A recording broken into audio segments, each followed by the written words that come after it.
Hi guys, good morning. Mao ni ang hulagway sa Hingoog City karon sa Sunday morning.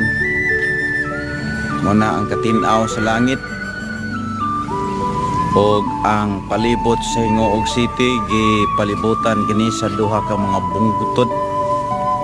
bungtod nga gitawag Mount Balatukan ug bungtod Mount Lumot. Ang luyo ni ini guys mo ni ang ila nila nga Claveria, Municipality of Claveria. Sige guys, atong ikuan guys ang camera para klaro nga makita nato ang hulagway sa Hingoog City karon nga adlaw nga Domingo. Mingaw kay guys oh. Buhay mga